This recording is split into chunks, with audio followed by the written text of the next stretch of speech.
everybody is aware, like I said before, go ahead and pull up, if you want to follow along, the Q&A session summary document, which I've linked in the chat. Down at the below, you should be seeing a transcript or some captions for our session. It's not going to be exact because it's not made by a real person, but they're automatically generated to hopefully help you if reading things helps a little bit more. However, we also have Genevieve. Hi, Jen. She is going to be running our PowerPoint. So it looks like somebody is missing the link in the chat, so I'll go ahead and post that there. But I think we can go ahead and get started. Since the session will be recorded, everybody should be aware of that. And about a week after the call, we'll be transcribing all of the on-call asked questions and answers and adding it to that same link that I just reposted in the chat. That link will stay the same, but the document will automatically update so that we will have all of our on-call questions and answers posted there. So Jen, could you go to the next slide for me? Here we have a quick agenda for what we're going to cover during the 2024 RASC-AL competition Q&A session. So I'm Victoria O'Leary, and I just want to welcome everybody to the session. We've invited everyone who submitted a notice of intent, but we've also posted the link to the RASC-AL website on the FAQs page. So welcome if you're joining us from there. And you can see we'll just do some introductions, and then I'll be asking our NASA sponsors, Pat and Chris, to go over the context for themes and a quick discussion of them. Then we'll go over the questions that we've highlighted in that Q&A session document received in advance that we want to cover. And then we'll take some additional questions and do a quick wrap up at the end. Have the RASC-AL program team. We're here to help you with all of your RASC-AL needs. If you need us at any point, feel free to email us at the RASC-AL email address at rascal@nianet.org. But you can see here, Shelly Spears is our fearless leader. Stacy Dees is also one of our amazing leaders. She ran the RASC-AL program for many years. But I'm now the project lead, and I've also been with RASC-AL since 2014. So I'm pretty familiar with the ins and outs of the program. And then we have Jen Eberly joining our team too. She is our Skilled RASC-AL program coordinator, and we've got her picture there. So if you ever need anything, like I said, go ahead and email us at rascal@nianet.org, and we will be happy to get back to you or forward any questions that you may have after this call to the right person for answering. Here on this slide, we have our RASC-AL steering committee, and they are just this absolutely amazing group of people. If you're interested in learning more about them, which I strongly encourage, we invite you to go to the About Us page on the RASC-AL website, click on their photos, read through their bios. Every single one of them is absolutely amazing. But I just want to call out specifically John Bradford. Dr. John Bradford is from SpaceWorks Enterprises, and he is our brand new RASC-AL committee chair for 2024. Before him, we had Dallas, and then we had Ken and Mel. The role kind of shifts each year, but each one of these people are incredibly talented and knowledgeable. Down on the bottom row, highlighted in red, we have joining us today Dr. Chris Jones from NASA Langley and Pat Troutman, also from NASA Langley. So we're really grateful to have them here. They've gone through all of your questions submitted in advance and answered all of them in surprisingly fast time, which I am extremely impressed with, but we'll be covering them very shortly. Speaking of Pat and Chris, we've gotten to the slide next, where I will be turning it over to them so that we can hear a little bit of context for and discussion of the 2024 RASC-AL themes. All right, thank you, Tori. This is Pat Troutman speaking, even though my picture looks like Chris Jones. And Tori, kudos for getting that updated glamour shot on there as quickly as you did. That was like 5 minutes. I'm impressed. Nice hair flip. Okay, So let's talk about some of these themes. Usually what we do for Rascals, we have like 4 themes. And 3 of them are usually pretty much tied to NASA's current architectural endeavors, what we want to do 10, 20 years from now. And then we always throw in one that's a little bit off the beaten path. Um, and that would be the AI-powered self-replicating probe, but we'll talk about that one later. So I'm going to talk about these first 2. And I'll take the last 2. And Chris will take the last 2. So this first one here called Long Duration Mars Simulation at the Moon. Long Duration Mars Simulation at the Moon. That implies exactly what it means. We want to practice going to Mars, practice Mars-like operations, demonstrate Mars-like capabilities and technologies at the Moon, so we reduce risk and reduce development time for the Mars system. So there's a purposeful desire to have what we do on the Moon and what we're going to do on Mars overlap. That saves costs, saves time, and reduces risk. However, some of the folks asked some very good questions about, well, what is the Mars mission that we're going to simulate on the Moon? And unfortunately, if I were to answer that question 2 years ago, I would have said it's very tight and focused. And we'll get into this in the discussion later on. But needless to say is that it's a challenge for NASA to figure out what exactly we should do, because there's so many potential trades and opportunities to do that. And that's why we're asking you to do it. I just also wanted to mention is that if you go on Google and Google NASA's Moon to Mars architecture description document, or go to one of the many links that Tori has put up on the RASC-AL's resource site, you will find that document and you will find a host of white papers. One of the white papers is called Mars Forward Testing at the Moon. I would suggest you read it, because most of your questions could be answered just by reading that one particular white paper. There's also another white paper talks about a potential range of future Mars missions. That also is a good thing to go read. So take advantage of the resources that we pointed you to, because these questions that you have asked have all been asked before by members of industry and the international community. So we wrote the white papers to answer them. So you guys are an elite company because you're asking the same questions that our friends at ESA and JAXA and Boeing and have been asking. So kudos to you for asking those questions. And the answers, I'm going to say, go look on the sites that we gave you for that. But that's that first category. What are we doing on the Moon to prepare for Mars? Second category, and sustained lunar evolution. And I want to make it clear here, as a couple of folks asked questions about, well, what lunar city are we building? You're not building a lunar city. This is about what services could be provided at a profit to a lunar city.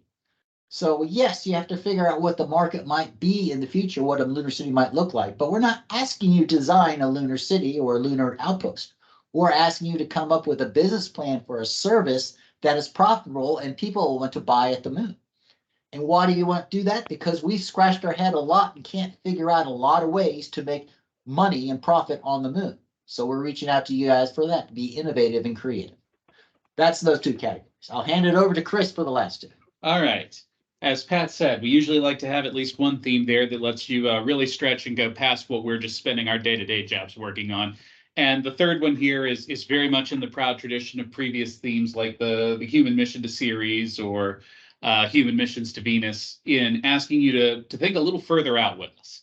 So what we want to understand here is, okay, a concept that has been around since practically people have been writing about the idea of doing space exploration is that someday you could build a self-replicating system that could be used to go out into not just the solar system, but out into the galaxy and sustain itself and expand and explore and, possibly tile the entire galaxy, with smiley faces or something.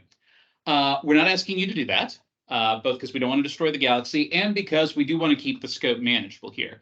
So what we're looking for here is, as a step to understanding what it would take for a system that could self-replicate and go exploring on its own, how could you design essentially a demonstration mission that is able to leave Earth, go somewhere in the solar system, primarily focusing on the asteroid belt because that's got resources, but you're not solely constrained there, and augment itself in a way that clearly expands its capabilities to move forward.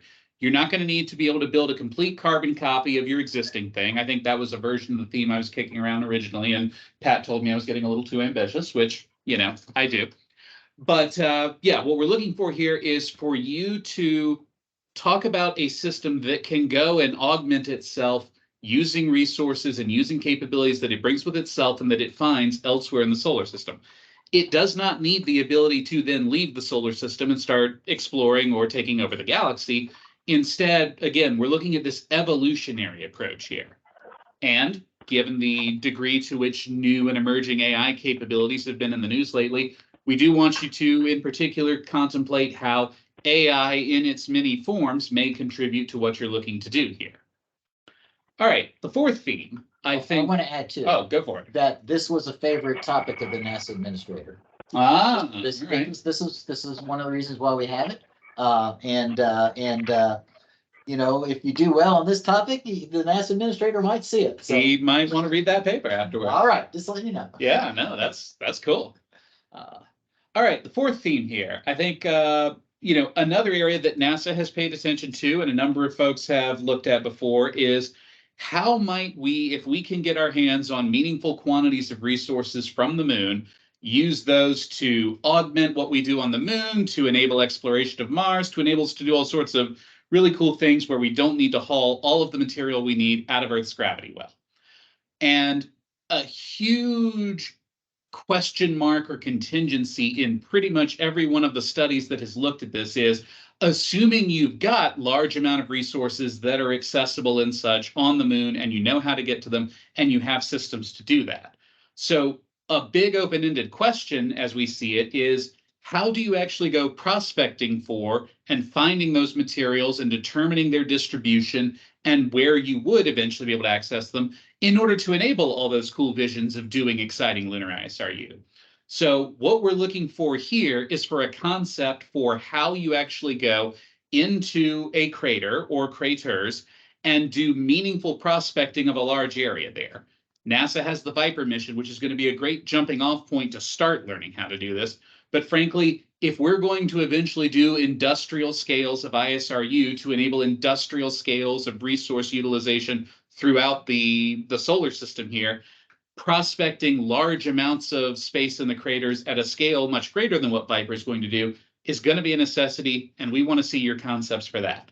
It doesn't have to be a rover in the sense of just take Viper and scale it up or fly 1,000 Vipers. Indeed, if your proposal is fly 1,000 copies of Viper, well, we can think of that here. I just did. So it's probably not going to be a terribly competitive proposal. We're looking for new ideas there. It can be around the mobility. It can be around the detection of the resources. It can be around how you use all of the information you can gain in order to provide more ground truth on the moon. And that ground truth part is important because we can certainly measure some things with orbiters in orbit around the moon, but the ground truth and understanding how those resources could eventually be actually extracted and used is the focus for this theme.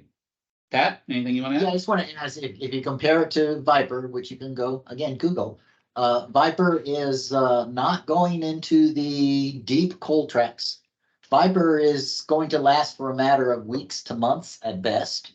We're talking about something like Shackleton Crater. I'm not saying it has to be Shackleton Crater, but I just saw a little graphic that showed how much bigger that was in the Grand Canyon. So we're talking about something that's going in a permanently shadowed region with no sunlight for months and months and months at a time on a scale much grander than the Grand Canyon. What would that system look like? All right. I think, Tori, that covers our initial context here. Excellent. Thank you both. I hope for everybody who's joining us right now that was enlightening. If you've got any questions on some of that context or discussion, we'll go ahead and take those at the end of the call. But now we are going to move into the highlighted questions from the Q&A summary document. And we'll start with the long duration Mars simulation at the moon theme. I just want to clarify, if you don't see your specific question up here, it's not that it's not important or that the answer isn't important. It's just that these are the questions that Pat and Chris think require a larger emphasis or discussion of the answer. And they wanted to be able to share those answers with you directly so that we could clear up any confusion moving forward on these themes. Is that right, gentlemen? Yes, ma'am. Yep. Perfect.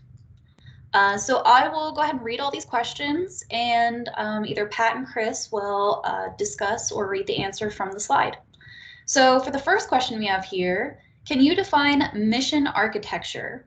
What level of detail is expected for each system? Okay, so I'm going to answer first of all about what sort of I said there. I do believe that somewhere in this vast quantity of resources that Tori has online, we have written down what's expected of the teams in the reports. But there's a nuance here, okay? Because what we often see, or sometimes see, is we see teams coming up with a concept. And the concept's very cool, but it's this focus of their whole architecture.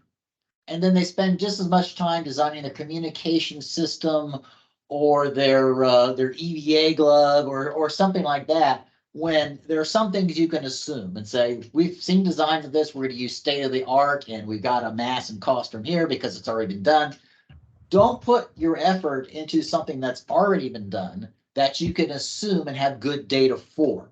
Put your effort into what's required to make your concept and your architecture believable.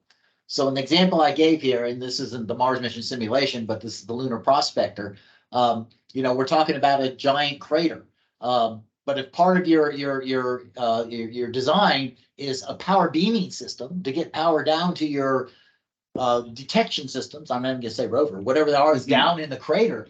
You just can't wave your hands and say, oh, there's a power beam system here, because they don't really exist. There's not a lot of data on that. We want to see your thoughts on that when we see your innovation. We want to see proof of concept, not proof of concept, but proof of design that something that can be done.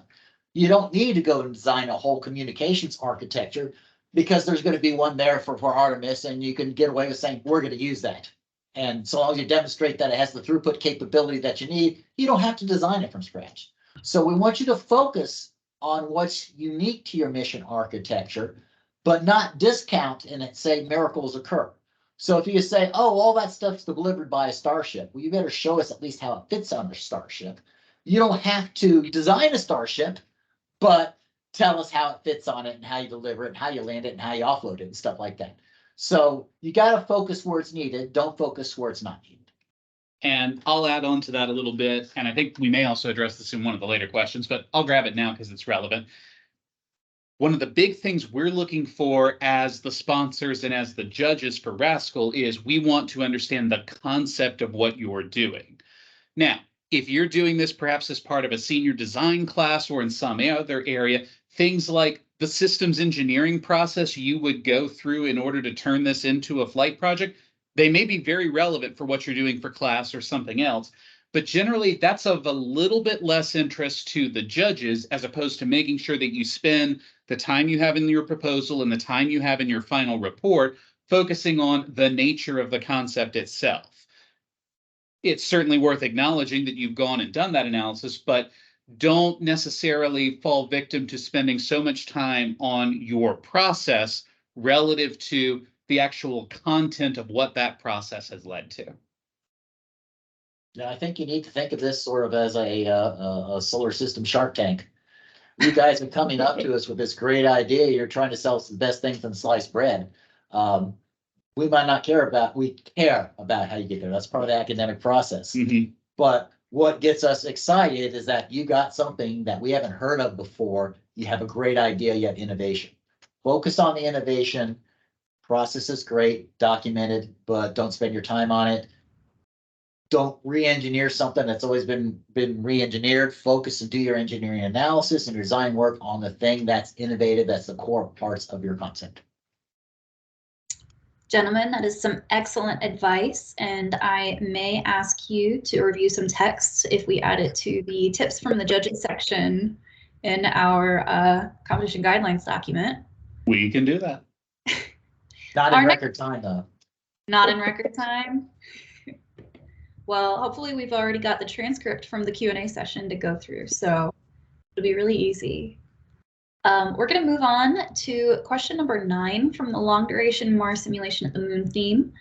We are designing a moon architecture to simulate a Mars mission. Has the mission we are simulating been effectively chosen for us? Is there a specific Mars architecture that we should simulate, or should we choose or justify a pre-existing architecture?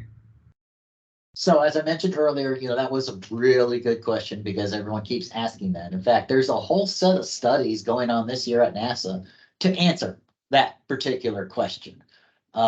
So that tells you right now, I don't have the answer for that question, what the Mars mission is. I mentioned there was a white paper on Mars forward simulations at the moon. There's also a white paper on Mars mission options. The key here is that what you want to do in designing a set of analog activities at the moon for Mars is you want to look at the greatest set of activities you could do that would mitigate risk and prepare you for the maximum amount of Mars missions. So every Mars mission we have that sends people to the surface requires those people to acclimate to gravity. So independent of what the future mission is going to be, it's going to be important because they have to land on the surface, they have to acclimate and they have to get productive. Same with mobility. We're going to have mobility in any system. Whether they stay there for 30 days, 3 years, whether it's 10 guys, whether it's 2, there are things you can do in your assessments to understand. Every trip to Mars is going to take at least 6 months. At least. Look at the whole suite of capabilities. You guys, I think the way Chris wrote the thing, we talk about microgravity simulation going out and coming back. If you have a good rationale for saying, hey, I don't need to do the coming back because I already did the acclimation, state your case. So it's not just about the simulation. I'm going to more about this category, but it's also about the series of activities you would do at the moon. It's not just a single analog mission where you simulate Mars end to end. It might be a series of missions over time with a different set of crew and different populations, so that you understand statistically how people are adapting to it. So it's a really good question. We want you to answer it the best way you can, because we want to see what your innovative thoughts on this are, because we haven't answered it yet. And actually, I'll go ahead and piggyback on that for, again, another general theme here of a lot of the answers. So, Tori, this can be another homework assignment for me to fill out for you later, is oftentimes here in RASC-AL, we write these themes in very open-ended ways, and that actually is not just laziness on our part. That actually is an intentional choice because we want to give you the freedom and the challenge to define the nature of the problem you're trying to solve. Because frankly, A, the problems we are trying to solve, you're getting ones that we are sitting here scratching our heads and working on every day, as Pat just described. And B, one of the valuable skills that I feel has always come from doing RASC-AL, I participated in RASC-AL years and years ago, is having to take something that is not a very explicit and fully fleshed out problem and turn that into something that I can justify is a useful problem to be trying to solve, and then go and solve it. So part of what we're asking you to do here is sometimes you'll see in some of the answers to the questions, we're asking you to make an assumption and justify it, as opposed to saying, use exactly this number or exactly this concept of operations. So again, to Pat's point on this one, don't necessarily feel completely obligated to tie this to some explicit reference mission for Mars. Instead, use some of those common traits that we know are going to be challenges for a Mars mission to guide what would be useful to then demonstrate going to and at the moon. Well said, sir. Thank you. I think that may be the most common response to these questions is make a decision and justify it. Okay, well, we're on this. Go ahead, read the question. Can you please clarify, in cislunar space at Gateway, is the expectation that Gateway shall be used as the simulated Mars transit vehicle, or do we have freedom to decide how to incorporate Gateway in our architecture? So the answer is, as Chris just said, we leave these open-ended so you have that freedom. So Gateway is there. It's been paid for. It can do a certain amount. Now, if in your analysis, decomposing your objectives to understand what you really should be doing, you figure out, hey, and don't take this verbatim. This is an example. It's easier just to fly a Starship there and use it instead of docking something to Gateway, because Gateway has all these controllability and thermal issues. All right. You can make that assumption, but you have to justify it. We have to understand your logic behind making those decisions. If you just say we decided to use an SLS upper stage as our Mars Transit habitat simulant, and it magically comes outfitted with all the stuff inside of it, we're going to be scratching our heads on there. But if you have a good reason, we want to hear it because we're looking for that particular innovation. Thank you, Pat. To what extent do you want off-the-shelf solutions as opposed to new designs? So it all boils down to, and welcome to working for the government. Can we meet the mission objectives in the most reasonable cost box? We haven't given you cost boxes on these things, but we still expect you guys to do things that are reasonable in nature. And as it says there in the response, if you come up and say reasonable is $45 billion, the judges might scratch their head a little bit. If you come up and say, you know, this is where you're supposed to have that pop-up with the guy from Austin Powers that goes $1 million. You say the mission cost is $1 million. We're also going to be saying you just designed a mission to do a Mars simulation that's only $1 million. So you have to look at a combination, innovation and objective satisfaction, along with being reasonable in the cost and affordability assumptions. So off the shelf is a big knob you can turn in that. And yeah, why reinvent the wheel? So it goes to that previous question. Well, Gateway is essentially off the shelf. You might have to augment it to help with the Mars analog, but would you start from scratch? Justify your assumptions. Moving on to question 18 in the long duration Mars simulation at the moon theme. Is it a human factors study, or should we be seeking to do science during the lunar surface phase? Specifically, should we be doing Mars science on the moon or use equipment that is actually specific to the moon? And the answer to all that is yes, and sort of. Again, it's looking at those objectives and trying to understand what the best bang for the buck's going to be. So you have objectives that say go to the moon and do great science. You have objectives that say go to the moon and prepare for Mars. What's the proper balance there? You tell us. So we're not going to constrain you to any area of that trade space. We want you to look at it and tell us based upon your judgment, how you read the objectives. And again, all those objectives, there's 63 objectives for going to the moon and Mars. They're all listed in that link that Tori has someplace that I said, go Google it. They're all there. Start with those objectives, figure out how you're going to accommodate them in the context of this particular thing. And you guys make the trades. Question 19 is, should we try to replicate the Mars infrastructure, such as pressurized rovers? So again, that's the same answer to the previous question. That's going to be up to you, depending on how you think the best way to satisfy the combination of lunar objectives, Mars forward objectives, Mars objectives, and the life sciences objectives. You tell us. Question 20 is, can we assume there is existing available hardware on the lunar surface, or plan to design and deliver our own? So this is a good question, in that it goes across all the themes. So folks listening to the other things, listen here too. So NASA's current plans call for a single habitat and a pressurized rover that can support the crew, 4 crew total, for 30 days on the surface. There'll be 40 kilowatt fission surface power system. There'll be a communications infrastructure. There'll be EVA suits. It's sort of listed in that documentation I talked about. Anything beyond that is on your nickel. Thank you, Pat. And that is the end of our questions for the long duration Mars simulation at the moon theme.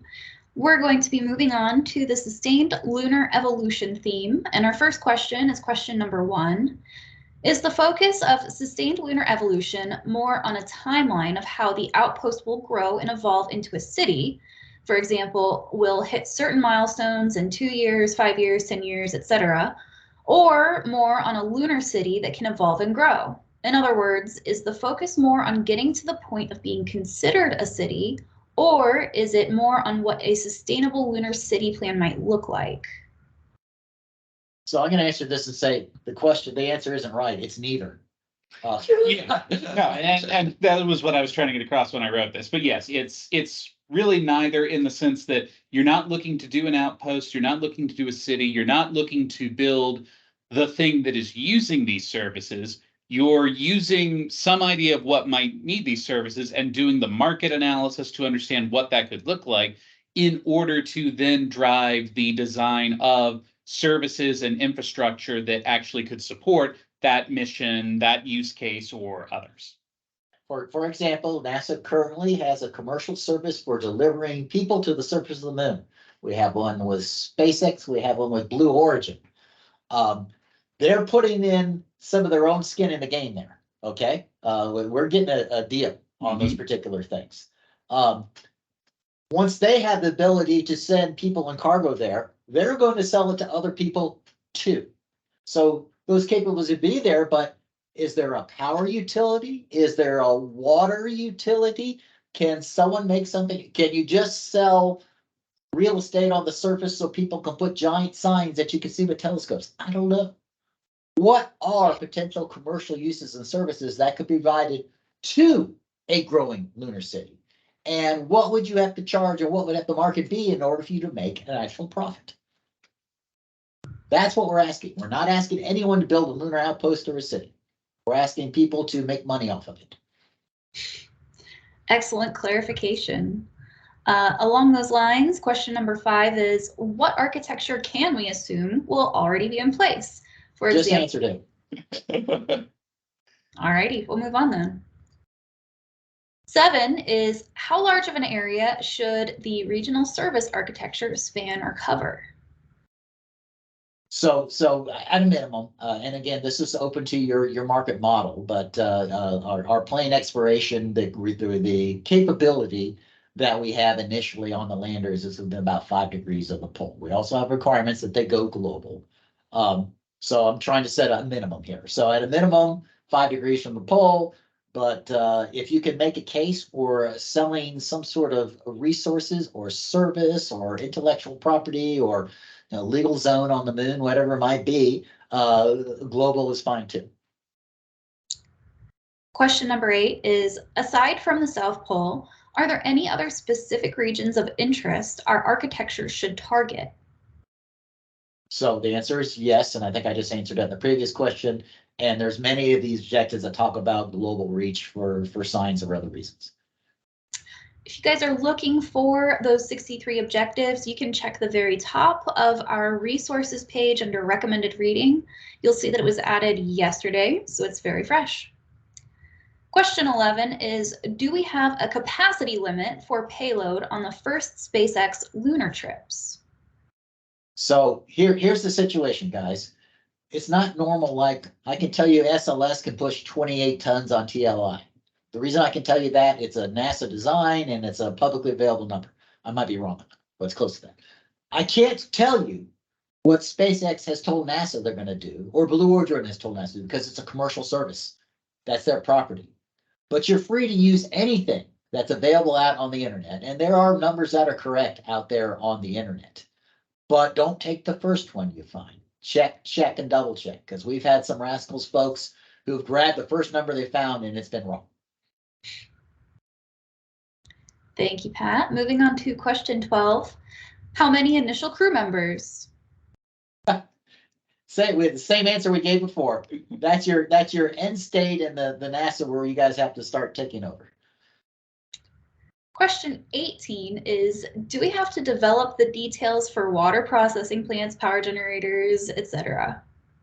So this goes back to that first question where say if it's key to your capability. Now, if you've got, if I'll pick on our friends from MIT, if they did a study in the past that's open RASC-AL's public literature that says we designed a nuclear power plant that processes water, increases it. Look, MIT pops up on the screen. You could take that. And if they won a RASC-AL's competition, you could cite it and it's probably pretty good data. But if you just say, oh, and we're assuming that nuclear biogas plants and they weigh 30 kilograms and they cost $1.89, it's not going to look too well with the judges. So you have to have good source data. If it's not key to your innovation or your core concept, you're welcome to take good data from other folks and use it and cite it and give them credit for all the good work they have done. We don't want you to spread your innovation too far. So if you got good source data that you think the judges will think is good source data, use it, cite it. There's lots of good work that's been done in RASC-ALs, and there's been some sketchy work that's been done in RASC-ALs too. There is an excellent programmatic question that addresses, you can find more information on past RASC-AL papers in our archives. Moving on, 24 is a concept of a design preferred, or should teams focus on smaller picture details of designs? Is it preferred for all aspects of a proposal to be designed roughly, or should some be designed well and others simply be mentioned? I think we've discussed this numerous times. You got to focus where the innovation is and spread your work to where it's most important, not equally. All right, moving on all the way to question 30 in the sustained lunar evolution theme. We are told to describe how to charge customers. Are we assuming the role of a commercial company using our own equipment, NASA board, using NASA projects? Through what perspective should we look at the development of this architecture? Who are we? Are we a federal agency? Are we a conglomerate? Who earns the profit from this? All right, so I'll repeat this again. You're a commercial entity that hopes to make money on the moon. You are pitching this to venture capitalists. You have to show that if they invest money in you, they will get a return on investment at this particular time, assuming these parameters. And think of the judges again as your Shark Tank or your venture capitalists, and they're going to go, I don't believe that number. Prove it. So there's an assumption and there's something you have to prove to people who are going to invest in you. So you're here to propose a commercial venture that can make money. That is a plausible path to making money. What are the conditions to making money? So no, you're not. NASA does not make money. NASA gives money. So we're not NASA. Yeah, you are a commercial entity. Excellent, and that is the end of our sustained lunar evolution questions. Our first question in the AI-powered self-replicating probes and evolutionary approach theme is, does the project description imply staying in the solar system or leaving? So yeah, for this theme here, we're just looking at you to do this demonstration within the solar system. If you would like to describe how you might then eventually extend your operations outside of it, that would be very interesting to read, but make sure you don't do that to the expense or detriment of being able to describe the initial capability that you deploy in the solar system. Thank you, Chris. Question 8 is, how much of the system has to be rebuilt to qualify as self-replication?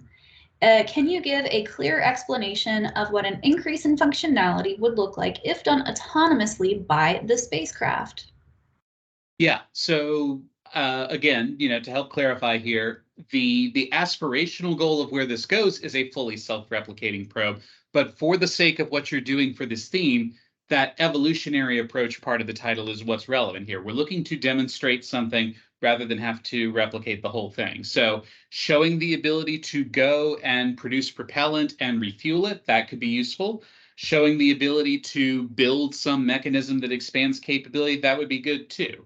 Now, I think there is probably a trade-off here where if you demonstrate something that is very technically a capability that improves it or something, but is, frankly, not terribly challenging or innovative, the judges may look less favorably on that than if you actually show something that is a big, meaningful step towards the ability for the probe to replicate itself. So you need to be able to evolve the capabilities. You don't have to fully self-replicate, but at the same time here, I think if I were to just simply pitch I'm going to demonstrate that my solar panels still work at a distance of 2 or 3 AU, that's not going to be good enough. Moving on to question 13, does self-replication imply a direct copy, or can the replicated probes be different in terms of function? So again, not necessarily a direct copy here, but in the course of doing your travel around the solar system here, you are looking at augmenting or expanding on what you're able to do relative to your launch configuration. 14 is, can we have multiple swarms of probes following a mothership, or does it have to be one probe being able to carry out the entire mission? So yeah, we're open to either of those approaches there, but we do have that constraint of all of this going on a single launch. So make the credible case that all of the systems and all of the spacecraft in your concept can fit in a single launch, and you could absolutely have multiple. Last question. Are there any mass, money, or volume requirements or a specific launch vehicle we are to use? So I think the one real constraint here is we want you to use fairly near-term, well understood launch capabilities here, because this is something that we don't want to go too far off in the direction of designing some fancy new launch vehicle. We're more interested in the concept itself. So there is something of a volumetric constraint here. Look at what SpaceX is doing. Look at what Blue Origin is proposing to do. But we're not constraining you on any of the other dimensions there, because again, this is a very open-ended question of what could you build that has an evolutionary path towards being a self-sufficient, self-replicating system. Thank you, Chris. We're going to be moving on to the large-scale lunar crater prospector theme. And we'll start with question number 3. Do you want a mission definition that picks out craters and objectives, or are you primarily interested in the design of the PSR ops vehicle itself? So it's definitely more the latter than the former here. We're really looking for the concept of this system that's going to go into these craters and do the prospecting over a long period of time. Now, in describing how your concept would operate or why it's going to excel there, it may be useful to pick out a reference crater or reference craters, and you'll need to be able to give some credibility that your operations are going to make sense for real craters on the moon as opposed to a crater you could go dig in your backyard. So, but I would say, yes, focus on the vehicle here relative to defining an explicit plan of craters to visit. Question 10. Is there a specific lunar crater that we will be exploring, or should we make our constraint assumptions around a crater of our choice? There are a couple of other questions down below, but they're asking, is there a specific size of PSR crater of interest, a location, a specific crater? Yep, it's something I'll reiterate the answer I gave before, which is we're more interested in the system design and its operations as opposed to specific craters and such. Certainly, if you can demonstrate that your system has the ability to traverse and operate in multiple craters, I think that would then be a very positive feature of it if you're able to credibly demonstrate that. But the identifying specific craters or defining a rover drive path or a hopper flight path is not something you need to focus on. Question number 11. What lunar infrastructure level can be assumed at the time of our arrival? Can we utilize the power of a nearby Artemis base location or power source outside the crater, for example, solar farm? So yeah, here again, we'll reiterate the point we've made across all of these themes, which is starting from what NASA has said is explicitly going to be there. So you'll have a habitat that's around, there's a pressurized rover, 4 crew could potentially survive there for 30 days. There is a 40 kilowatt fission surface power system, which could be useful, and there is common navigation infrastructure that will be in place. So you can assume that that infrastructure is available, but not anything beyond that without making that part of your concept that you are defining. Question 20, themes 1, 2, and 3 all specify that as a part of the concept of operations, a plan to transport your design to its intended location from Earth is necessary. Is this also sought after for theme 4? Is it desired for us to plan out a launch portion for our mission? So yes, we do want you to identify the plan to get it launched and landed and deployed at the moon. Again, that's something where you can leverage existing data and existing concepts, and it's probably not going to be a major focus of what you're doing. Presumably, you'll be able to do a credible design and a credible plan for getting it there, but that's only a relatively small part of what you'll actually need to describe relative to the concept for exploring the crater. Yeah, I want to add to that. It's not just an it could be them. It could be multiple things, whatever's required to enable your prospecting architecture, both in and outside of the crater. Again, that's unique to the concept. Mhm. Question 31, and our last question for the large-scale lunar crater prospector theme. Can you define long durations in PSRs more clearly? Are we talking days, weeks, months, years? And does surviving long durations in the permanently shadowed environment limit us to choosing only craters that are permanently shadowed, or can we choose a crater with permanently shadowed regions? So yes, you could choose a crater that just has permanently shadowed regions, but you do need to demonstrate, I'll say for long durations here, let's look to see at least on the order of several months of operation in there. And because that's going to be probably by far the most stressful design case that you're going to have to work to here.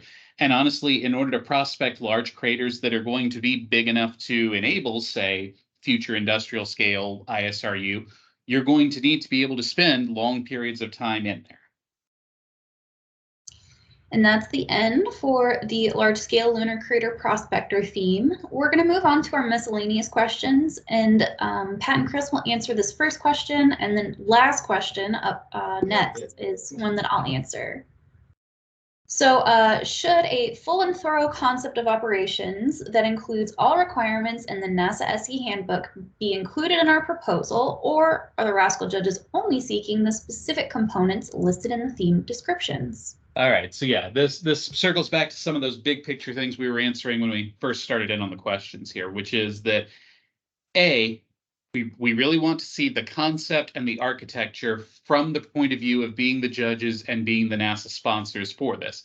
And keep in mind that your final paper is going to be constrained to 15 pages, and you're going to have about 30-minute block for your final presentation. So there's only so much space to pick and choose what you're going to include to show us.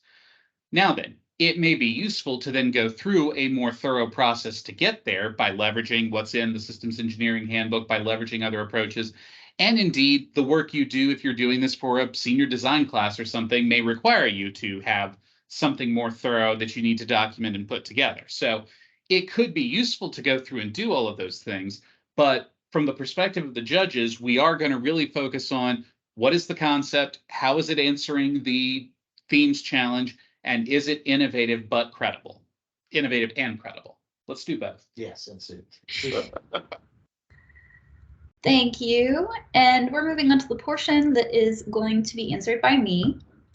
So this question specifically, are we allowed to ask more questions to clarify something in the future? And the answer to that is absolutely. Please, please send us questions, especially if you don't know the answer.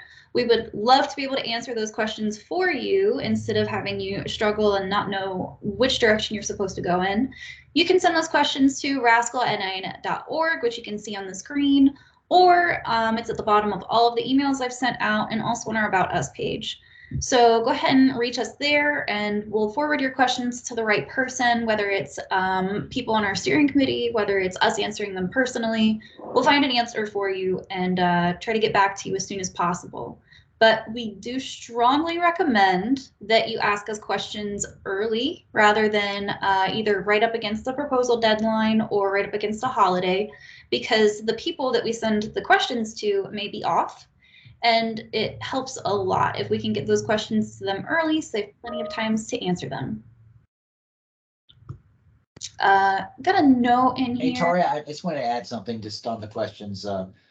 Given the current congressional efficiencies, there may be a government shutdown during this period. And by law, we are not allowed to answer any questions. So yes, they might have to sit in a hopper waiting for a bit if those of us working here in the federal government, which includes Pat and I, are on furlough for some length of time. So I do believe that the next drop dead deadline is November 17th.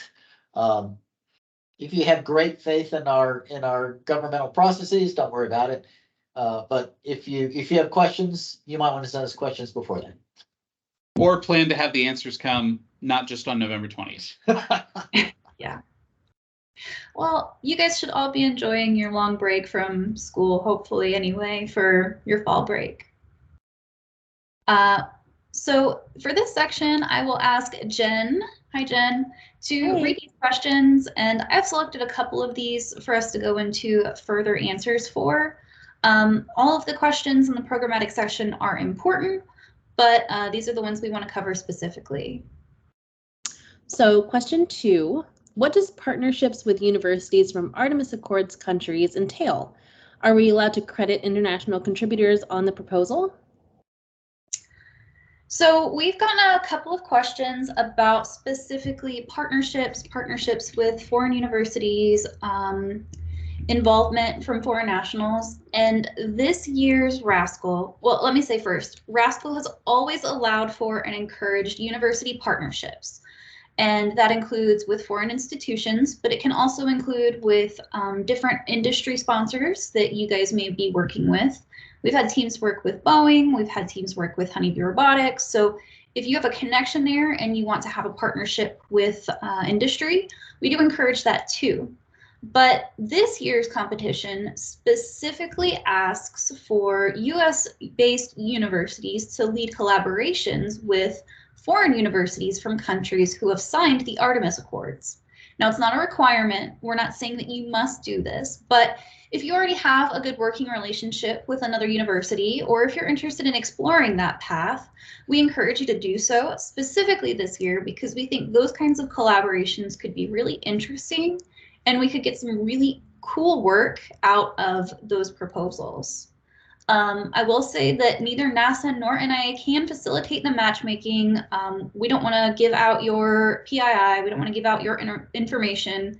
And we also want to make it a fair and level playing field for everyone. But we do encourage you to make those connections. And if you've got any questions about eligibility for foreign students or universities, you can check out that section in our competition guidelines. All right, this next question is a little ambiguous. Can I go over the grading matrix in more detail? So you all can pull that up. It's on the RASC-AL website. It's also linked in our competition guidelines document. But I'll just kind of quickly go over what you guys are seeing on that first page, which is specifically the proposal scoring matrix. So we have there criteria that each judge uses to score your proposal. And you'll see different categories of scores along the right-hand side. And down at the bottom, we've set some assessment criteria standards that relate to those categories of scores along the right-hand side. So that's how the judges will be evaluating your proposal. That's where all of your points are. And then you can also find more information in 2 sections on page 5 of the competition guidelines, and the tips from the judges section on page 10. So both of those pages are going to provide a little bit more context on the scoring criteria that you see. I think it's 5 or 6 different scoring criteria.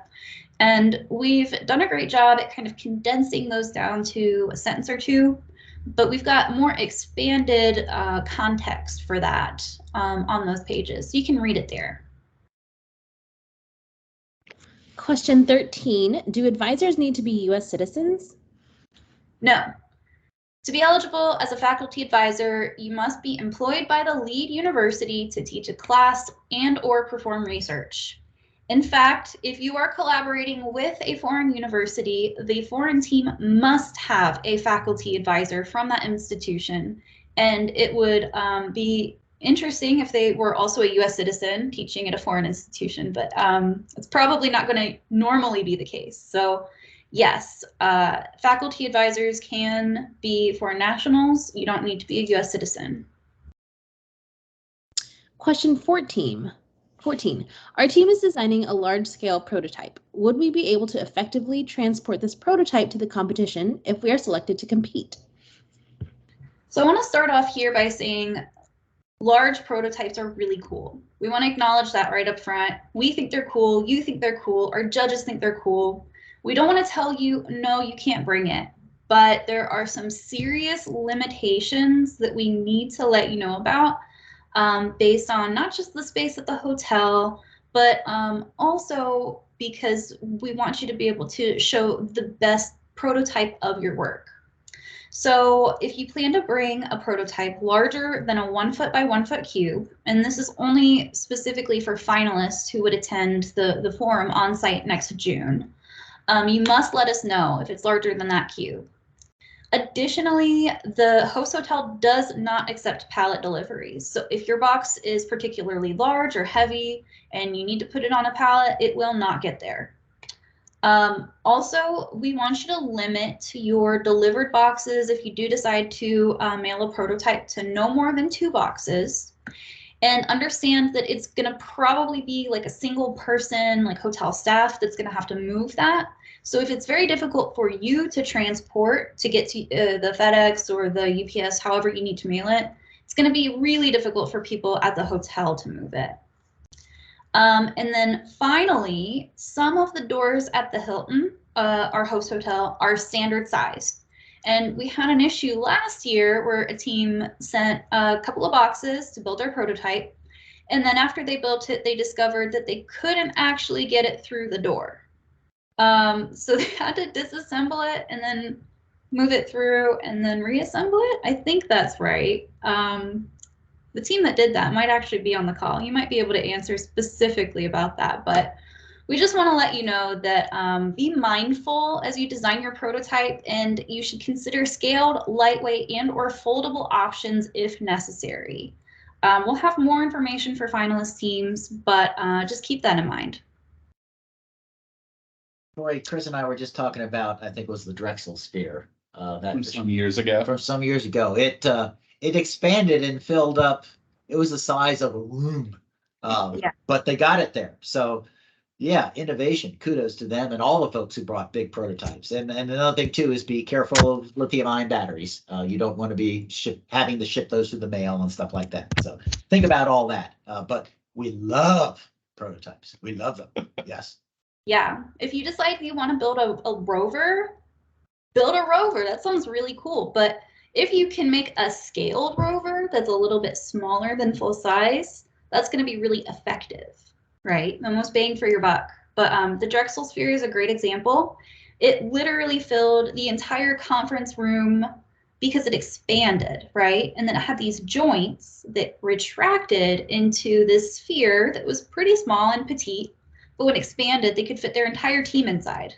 The 10 people, like 10 people. It was amazing. So that's a good example of scaled, lightweight, or foldable options. And we've gotten to the end of all of the specific questions that we wanted to cover that you guys submitted in advance and are answered on that Q&A session summary document. Like we said before, if you have any additional questions, send them on over to rascal@nianet.org. It'll come to me and Jen, and we'll forward it to the right person or answer it ourselves if it's a programmatic question. Just know that questions that you submit via email will get posted to the FAQs page, so check back there regularly. We do try to remove any specific or identifying information from your design, so that way it's not, we're not trying to give away your secret sauce, right? We want you guys to have like a unique idea, and we don't want to spoil it for other people or let other people copy it. But if it's a question that's generally related to the theme, it will absolutely go there so that everybody has the benefit of knowing the answer to that question. You can find a link down there to our FAQs page where we'll be posting all of the resources. We'll try to get the recording of this session up onto YouTube and then therefore on the website tomorrow. But we'll have transcribed questions and answers that will be asked live on the call right sometime next week, I think. So now is the time I want to open up the floor. If you guys have additional questions, feel free to post them into the chat over here on my right, probably. Or you can use the raise hand function, and I will try to see if I can call on specific people that have raised their hand, like Saul Luna Garced. Hi, can you guys hear me? Yes. Okay, perfect. So this question is for the sustained lunar evolution. Is there a maximum or minimum time that humans should be on the moon? So I think what you're talking about is if you have a market for a product, should you assume someone's there permanently to use the product, or they're only going to use it for a month? Am I phrasing that correctly?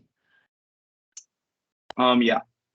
Okay, so again, I say it's I don't. I imagine that it'll be more convincing to say you have a long-term sustained market for a product. But if there's some service you can provide that only has to last for a month or a week or a day, and you can show you can make a profit on it, bring it on. So there's no time constraint for how long you have to provide your service. You just have to demonstrate that you're going to make a profit on that. Okay, thank you. Thank you. Do we have additional questions either in the chat or from Ethan Shizi Tang? Sorry for asking for a repeat, but for sustained lunar evolution, so we know that NASA's plan is to develop a lunar habitat with 4 people at the location with the specifications provided. Beyond that, if we will not assume that NASA will do any further development of Gateway on their own. So any more people we need on the moon, we would have to bring more payloads up, correct? So let's put that into 2 parts. So if your market forecast says there's going to be 30 people living on the moon in 2035, and they're going to need Furbies to keep them entertained, and you're going to provide them Furbies, you don't have to account for those 30 people. You have to account for the people who create the Furbies on the lunar surface. So there's your customer base, which you have to have a reasonable, plausible market analysis that says there could be 30 people on the moon. You just can't say, oh, there's going to be 10,000 people on the moon and they're all going to want these Furbies. It doesn't work that way. All right. So what's your market and what does it take to support your market? You have to tell us what it's going to support your market, but your market has to be believable. Yeah, I posted a GIF in the chat of exactly what a Furby is, if you don't know what a Furby is. We've got another question from Delaney from SDSU. This is for the large-scale lunar crater prospector. Regarding using previous sensing systems from NASA's rovers, such as Perseverance or systems on Viper, you answered not to use previous systems. Is it right for us to then propose a new sensing technology, or to avoid things like neutron spectrometry or Pixel that were previously used? So let's clarify that. We never said don't use previous systems. If we did, we were in error in saying that. We want you to leverage everything that's available so you're not recreating the wheel. If there's a sensor on Viper that's perfectly applicable to you using for this mission, go ahead and say you're going to leverage it. Go ahead and say the DVD has been covered by it. You're just paying for a replication cost of it. So I wanted to clarify that. Does that help? Yes, thank you very much. All right. All right, we're opening up the chat for anybody who has an additional question. You can post that where I've just posted the Furby GIF, or you can use the raise hand function so that you can ask your question out loud for everybody to hear.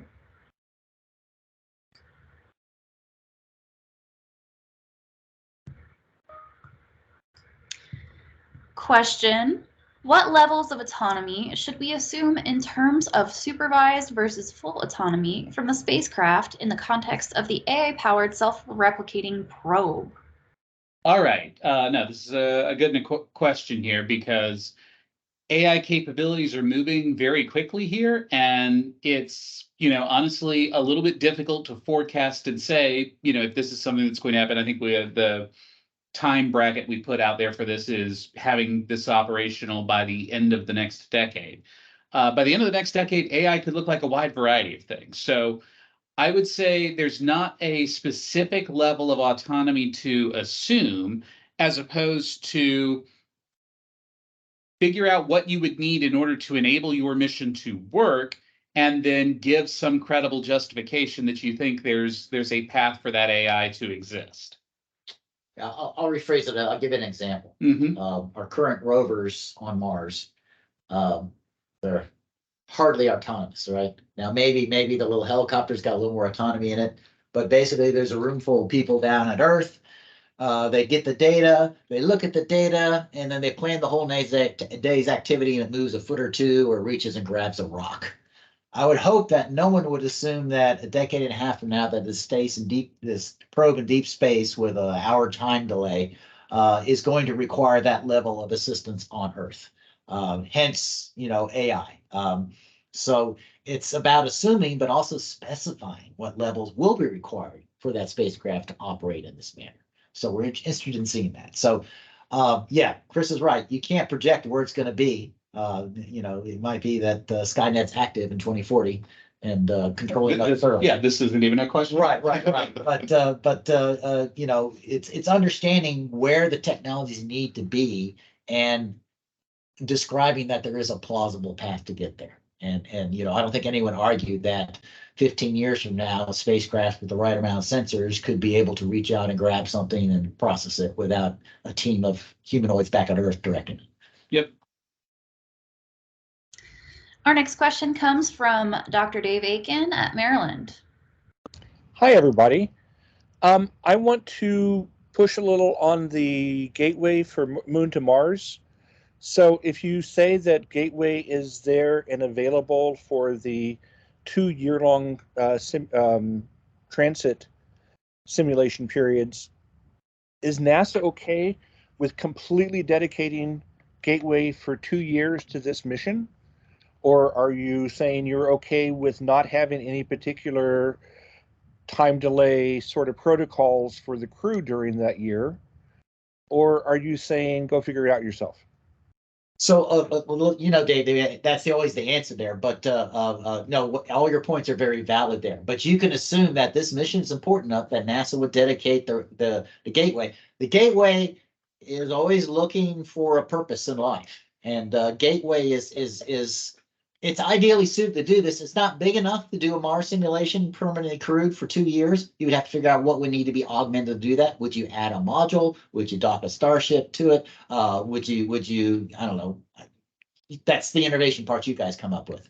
But part of it is saying, yeah, Gateway would have to do this and would lose these capabilities and gain these if it were new the Mars forward simulation. And that's value to us. Okay, thank you. Thank you. Now we've got a question here in the chat from George at MIT, specifically for Chris Jones. Any chance of a RASC-AL alumni event in some city at some point in the next 2 years? Format left open-ended. Okay, well, let me see if I can't run down some money to do that. I think right now I could definitely pay for, a few beverages and bake a few cookies for folks. So that's a starting point. Anything beyond that, I'll have to see. Chris could pay. George could pay for it. We do have LinkedIn groups that we create for our RASC-AL finalists. So if you are on one of those groups already, go ahead and make a post if you want to meet up with people. We do hope that you guys use those to connect. We've got another question here in the chat from Ethan Harrigan. For the large-scale lunar prospector theme, does NASA desire the ability to hand control and choose the rover's operations on a consistent basis? Is automated prospecting of the large area before any data transfer occurs something NASA would be okay with? So we're not going to prescribe whether a human can control the arm or not. If there's value in doing that, please tell us what the value is going to be. Again, its main mission may be prospecting, but it's still boldly going to a place that no one has gone before. It will be exploring, and having an arm to do science might be a very valuable thing, and putting human in the loop at a particular time might be a great thing. If that's something you can do at no extra huge amount of cost for your mission, what a great innovative idea. That would be wonderful.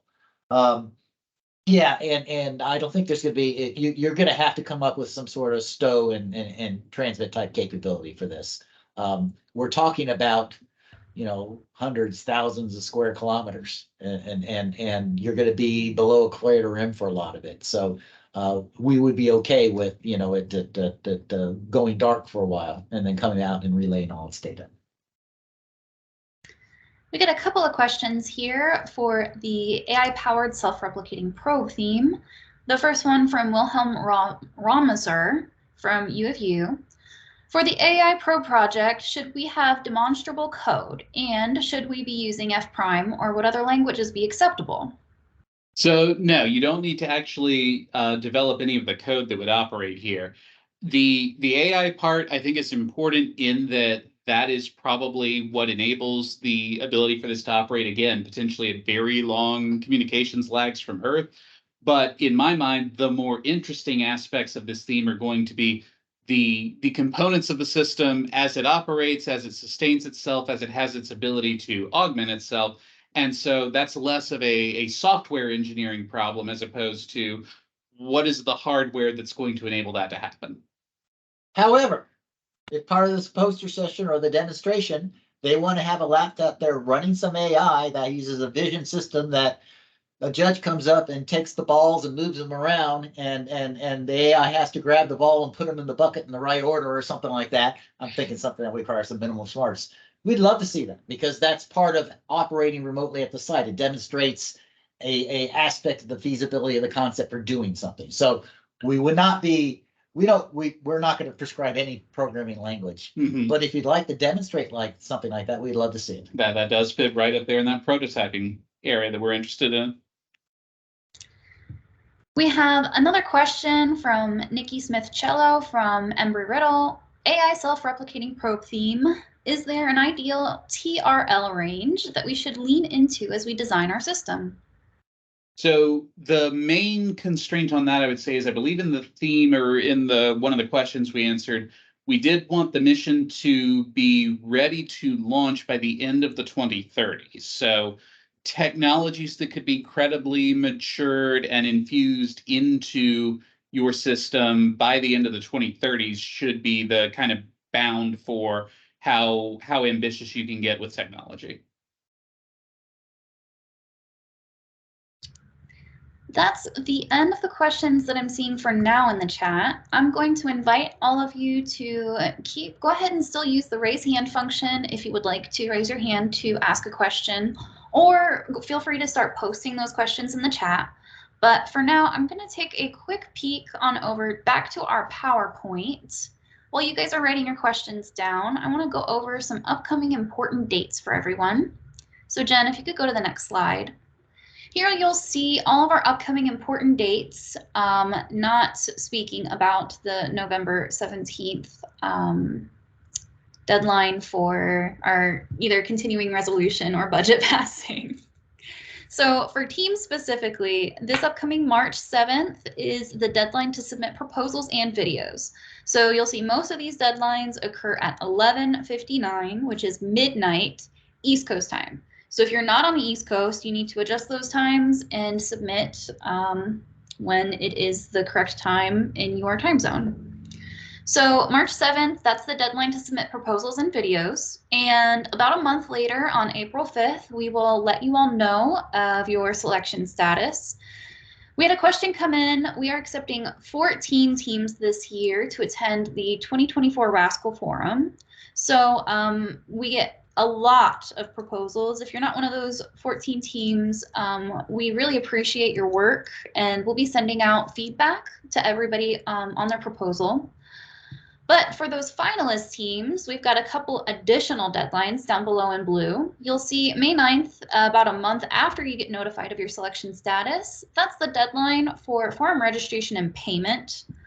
Each finalist team will receive a $6,500 stipend to facilitate your participation, your team's participation in RASC-AL. Now, how you choose to use that stipend is up to each university. Some teams choose to use some of that money to attend the forum, some teams choose to use that money to help build prototypes, but you are required to attend the forum. So just putting that out there. The next deadline you'll see will be, going back to the deadline for forum registration, there will probably be about a $400 registration fee per person for the forum. So just keep that in mind as you're making your plans. And then our host hotel will be offering rates probably around $189 or $199 a night at the host hotel. So we've negotiated a lower rate for finalist teams, and we do expect you to join us there.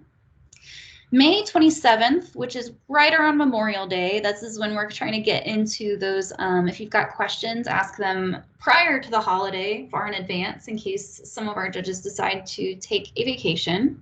But May 27th will be that deadline to submit your technical papers.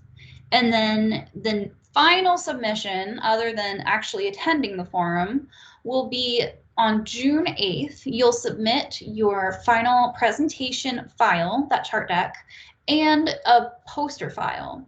So what we ask is that you design your poster, and we want you to send the exact file that you sent to the printer. We want you to send that to us. We're going to put those on the website. We have archives from the past couple of years actually on our website if you want to look at past year's posters. We also have some chart decks, I think, and we have presentation recordings from the past couple of years. So you can see exactly what teams have presented for, I think, the past 3 or 4 years at RASC-AL. So we think those will be really helpful for you if you are looking for some additional inspiration. Let's see, we've got a couple more questions in the chat that are for, I think, Pat and Chris. For all the themes, it was mentioned that the RASC-AL board loves to see full-size prototypes at the forum. Will individual components that are proof of concepts of innovative ideas be enough to receive 10 out of 10 points? Yes. Or points reserved for models? Yes, no. We don't need full models of everything. We need to show demonstrate your innovation, demonstrate the idea. There's no, again, a prototype's not even required. It just helps you convey your greatness to us. It's also an opportunity. I think, the other areas of the rubric and such, we do have those definitions that Tori was talking about earlier for how we evaluate things. The assessment here for the prototype, that is a little bit more left up to each individual judge, how they perceive what you've done and how impressive and innovative that is. But no, it definitely does not need to be a full-scale integrated model of everything for your concept in order to get the maximum points. It just needs to be really cool and innovative. Yeah, I mean, the point of the poster sessions is to have follow-up with the judges after you present it so they can ask more questions and understand your concept better. So whatever's at the poster session, whether it be a poster or a prototype or just really well-informed people, that's what we want to see. And I want to add on to that just a little bit. The scoring for the bonus points for the prototype is 100% subjective, up to each judge. There is no way that I, as a not even on the judging panel, can guarantee that you would receive 10 out of 10 for any submission, Each judge is going to decide on their own how they want to score that. There's no hidden criteria here. There's only each judge's opinion on what you've presented. So we do think that smaller prototypes are also very, very cool. Didn't want to put out there that they're any less cool than the full-size ones. I just want to say that all prototypes are very, very cool. And if you choose that you want to demonstrate a small piece of your work or several small pieces or a model or a full-size prototype, they're all very good. Thank you for bringing them. We're so happy to see them, and we hope you're proud of them like we're proud of you for having them. We have a question from Israel. For the lunar evolution mission, can we simply make general statements about orbital mechanics that will get us to the destination rather than going deep into calculations? Can we piggyback on the ideas of past lunar missions?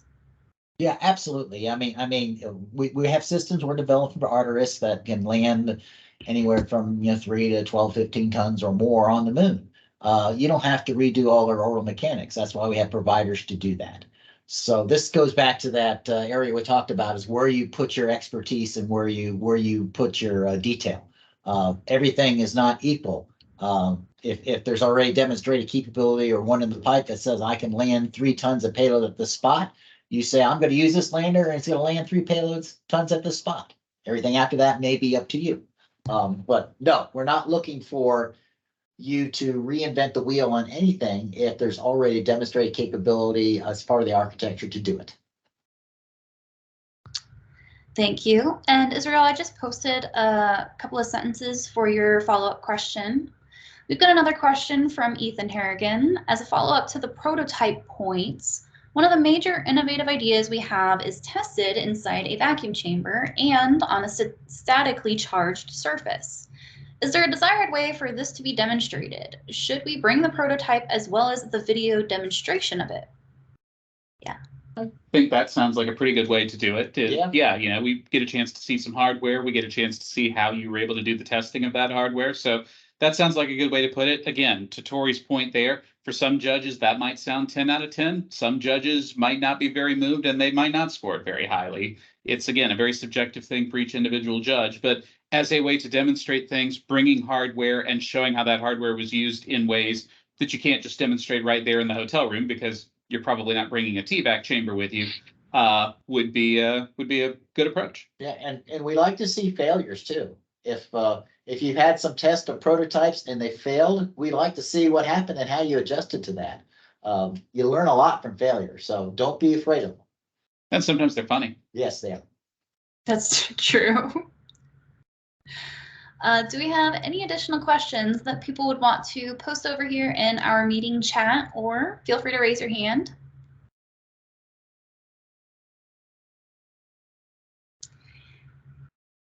We have a couple more minutes. I'm gonna leave it open while I bring up the RASC-AL website, which I would like to show everybody. So Jen, I'm gonna be sharing my screen for just a second. Here we go. So all of you should be intimately familiar with the RASC-AL website. We're very happy to share information with you here. A couple of things that I specifically wanted to call out. If you're looking for these RASC-AL resources that Pat and Chris have mentioned during the call, we invite you to come over here to our recommended reading, which is right here. You just click Learn More, and you can see we've got lots of recommended reading specifically for 2024. Now, this has been curated by Pat and Chris as well as their colleagues for you to use for this year's themes. But we also have a much larger general recommended reading right below it. Now you'll see this is a lot of stuff. It's all important, but you may want to specifically pick out recommended reading that Pat and Chris have mentioned during this call. And down here at the bottom, this is just past recommended reading. It's not recommended specifically for this year, but it doesn't mean it couldn't be helpful to you. So we've left it on here. Next up, if you are looking for the FAQs page, you can see we've already got the summary document up here. We'll update that when it's ready. But if you scroll down, you'll see that we have down here a 2024 themes questions right here. And we may move this to the top of the page before the programmatic questions. But as you submit questions via email after this call, we'll be adding them here to this section. So if you're looking for any of those additional questions, come on down here and take a look at them.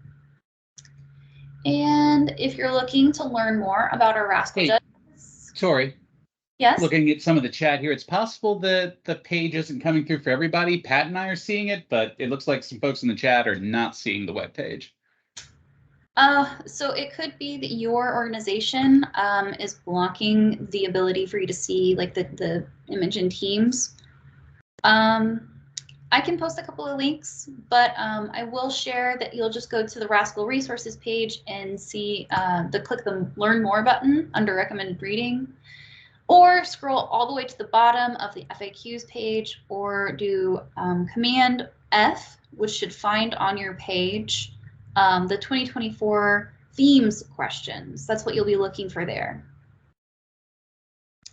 If you can see my screen, you'll see this is our amazing steering committee. You just click on their picture and you get their bios. We're really grateful for them to be working with us. You see we've got Chris Jones here and Pat Trapman down here, as well as an amazing repository of knowledge in all of these people. So we're really grateful to have them.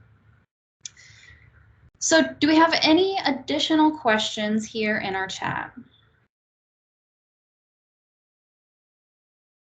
Well, if you do have questions, we want to invite you to send them on into us at rascal@nianet.org. Jen, do you want to pop back up the PowerPoint? Actually, I've got the PowerPoint, don't I? Yeah, I've got the PowerPoint. So here you go. You can see all of our upcoming important dates. Those are also on our competition basics page, all the way at the bottom. We invite you to refer to that regularly, as well as our competition guidelines document. That is the source of truth for everything. Looks like we've got one more question that's come in, and we'll go ahead and answer that as we have 5 minutes left in our meeting. In terms of developing software, to what extent should we elaborate on the software design in our paper? How much emphasis should be placed on developing robust software? This is for the large-scale lunar prospecting theme. So I think that a mention of the software development could be useful, but I wouldn't go into too much detail here because I'm expecting that in covering your concept for the lunar scale, lunar prospecting theme, software is just one part of the greater challenge of an integrated system that can tackle what's needed there. So spending a little bit of time on it, if it's something that's particularly relevant to enable your concept, yes, but I wouldn't expect that you need to go into a great deal of detail.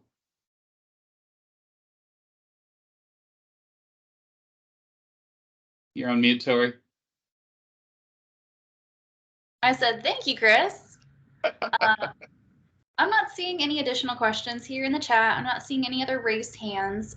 So I just want to thank all of you for attending. I want to thank Chris Jones and Pat Troutman here for joining us today and for answering all of these questions. We're so grateful for them. And I'm also so grateful for Genevieve, who has been our mission controller back here behind the scenes and in front of the scenes. And thanks to all of you for attending. We can't have RASC-AL without your amazing ideas and proposals. So we're really looking forward to seeing what you guys come up with over the next several months. And we invite you to submit them on March 7th. If you've got any other questions, send them on in to rascal@nianet.org and we'll get them answered. And yeah. Go ahead, Chris. I just want to echo here from the NASA side of things. Again, we really appreciate all of y'all putting together proposals and submitting them here, because honestly, getting to see the ideas y'all come up with for the problems we're facing is one of our favorite parts of the job. It is the favorite part of my job. Yeah, actually, now that I think about it, I usually consider RASC-AL week the best week of the year that's right, for the job. So yeah, never mind. It's not one of the favorite parts of the job. It is the favorite part of the job. Thank you, Chris. Did you guys hear that? I hope you did. It means they love you, and we love you too.